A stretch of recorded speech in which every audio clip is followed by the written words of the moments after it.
Hey, and welcome back to my channel. I'm so glad that you're here. I spent 24 hours in New York and here's how it went.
Now, as you can see, a lot happened in such a short amount of time, but it was truly such a perfect trip. Like, I got to go to bookstores, I went to the Jellycat diner, I got to see my favorite artist of all time, Cleosol. I mean, I left feeling that concert, feeling like I was floating. It was just worth the flight, worth everything that it took me to get the tickets. I'm so grateful that I had that experience, and I'm so glad that I got to share my 24 hours with you. Now, you know I can't walk into a bookstore and not buy anything, right? How many books do you think I got?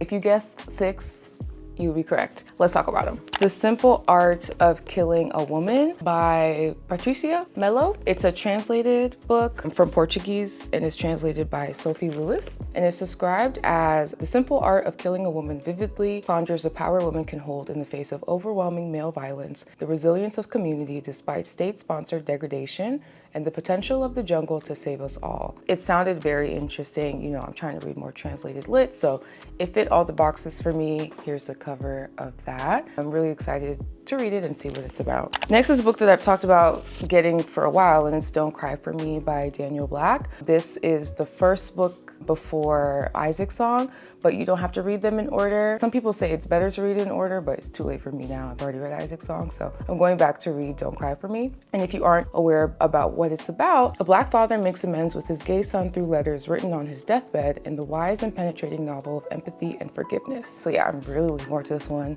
I know it's going to be sad, but I'm ready. I'm ready to dive in. So I picked this one up too. Next, I also picked up To Have and Have More by Sanibel. This was also on my wish list too. Also didn't know it was out already. I thought it came out in April, but when I was at McNally Jackson in Soho, they had a copy of it. So I was like, all right, maybe it's out already, but let me read it. From an arresting new voice, a biting commentary on race, wealth, and the vicious twists of friendship. Darrymore Academy circa 2007 is home to teenagers who have their eyebrows shaped and their sweet 16s tinted. Their first kisses arrive around the same time as their boating licenses, and they celebrate getting their braces off with Mediterranean vacations. It is here that Emery Hooper, adopted at birth from Korea into the country club set, thrives. The one blight on her otherwise perfect life, Lila Chang. The Chinese-American student is the embarrassing epitome of every Asian stereotype Emery despises, and is inexplicably determined to become Emery's friend. When Emery's wealth isn't enough to protect her from increasing microaggressions, the two young women develop a complicated friendship that tentatively unites them against the undercurrent of white privilege at their school. As they speed toward Ivy League applications and graduation, Lila and Emery circle around the truth that still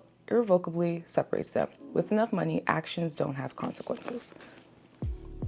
Right, aren't you intrigued? I love boarding school, dark academia books. That's like one of the things I very much so enjoy, so I'm really looking forward to reading this one. I don't know when, but since I'm so interested, probably soon. We'll see. Next is a book I've never seen before, and that's Something Close to Nothing by Tom Yoon. I'm not sure if I'm saying their last name correctly, but here's the cover. And it's described as, first comes surrogacy, then comes the messy gay breakup in Tom Yoon's tragicomic debut novel that asks, is it ever too late to finally face yourself and grow up? Told in alternating points of view, Yoon's sardonic and addictive page-turner confronts questions of race, identity, and privilege, and whether it's ever too late to face yourself and grow up.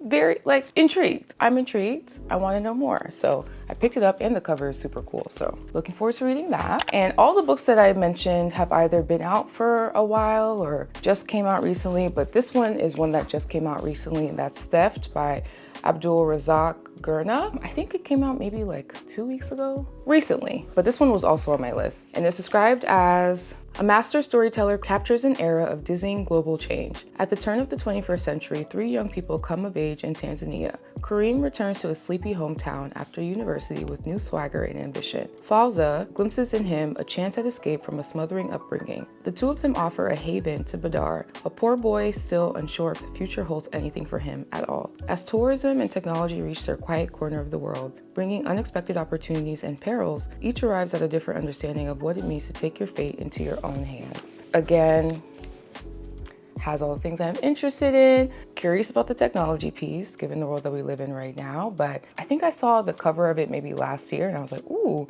cool cover. Then I read what it was about. I was like, very interesting as well. So I picked up Theft too.